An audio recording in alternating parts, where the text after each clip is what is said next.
Do you know what it means to rest on your laurels? Do you know what a laurel is? What is its connection with the Greek god Apollo? And who is called a laureate?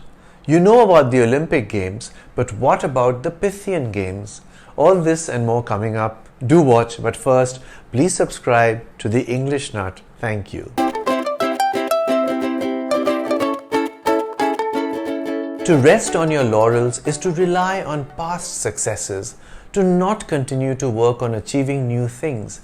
It means you're satisfied with what you've already achieved and you don't think it's worth your while to put more effort into what you're doing. Essentially, it means becoming lazy after being successful. Here is how you can use the idiom. Just because you won a big award last year doesn't mean you can rest on your laurels. If you don't win an award again this year, you'll get the sack. This brand became the market leader because it never stopped to rest on its laurels. The president was given no time to rest on her laurels. After winning the semi-finals, the captain announced that the team had no intention of resting on its laurels.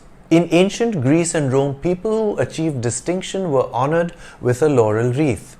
This was a wreath made with the leaves of the aromatic Laurus nobilis tree, which is also known as sweet bay. The tradition of laurel wreaths can be traced back to the Pythian Games, held every 4 years from 582 BC to 394 AD in the city of Delphi in ancient Greece. What is interesting about this event is that apart from athletic competitions, it also included the performing arts, and you could be crowned with a laurel wreath for being outstanding in acting, dancing, painting, and music. The reason the laurel wreath was given at the Pythian Games is because these games were held in honor of the Greek god Apollo. Apollo was associated with the laurel wreath.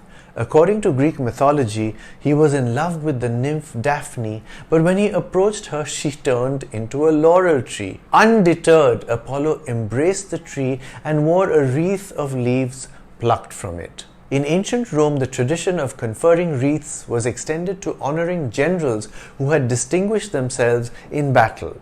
A successful general would parade through the city wearing a laurel wreath. Inspired by this Roman tradition, the 19th century French military commander and political leader Napoleon had himself depicted with a laurel wreath in paintings and on coins. During the Middle Ages and the Renaissance in Europe, great poets such as Dante and Ovid were portrayed with laurel wreaths.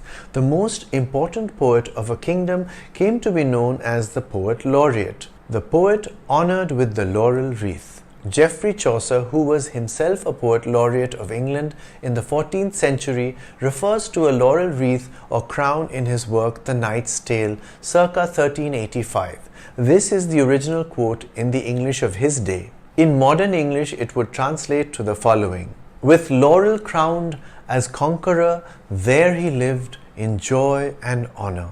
I was amused to learn that as poet laureate, Chaucer was granted an allowance of wine in 1389. Jumping ahead to the 20th century, Rabindranath Tagore was considered the poet laureate of India. In a similar application of the word laureate, Nobel Prize winners are called Nobel laureates, and Tagore was also the first Indian Nobel laureate. Tagore certainly did not rest on his laurels and was creative in multiple genres right up to his last days. Tagore was the first but not the last Nobel laureate from India. The list of more recent Indian Nobel laureates includes Amartya Sen, Venkatraman Ramakrishnan, Kailash Satyarthi, and Abhijit Banerjee. The post of poet laureate in England has been an official salaried one since the 17th century, and the current title holder is Simon Armitage. The following is his poem called Homework. It's evening again, late. I go out into the lane and doodle a beard and mustache on the face of the moon with a red pen. Over the next hill, an old teacher of mine takes off her glasses and wipes the lenses with a soft cloth. She can't believe what she's just seen. The idiom resting on your laurels, which now has a negative connotation, was originally used in a positive sense. Here's a citation from 1733. It's from the Gentleman's Magazine, a London publication. It is addressed to a retiring schoolmaster. So thou, paternal sage, mayest now repose, nor seek new laurels to adorn thy brows. Clearly, the schoolmaster is being told that he should enjoy his well-deserved rest and not go after new achievements to earn him more laurel wreaths. Quite a contrast to our times, which are characterized by a relentless pressure to keep on achieving. A coin from as far back as the 2nd century BC depicts Greek god Apollo wearing a laurel wreath. And to this day, the laurel wreath continues to appear on medals, badges, and other symbols of achievement. That would make it one of the longest lived emblems.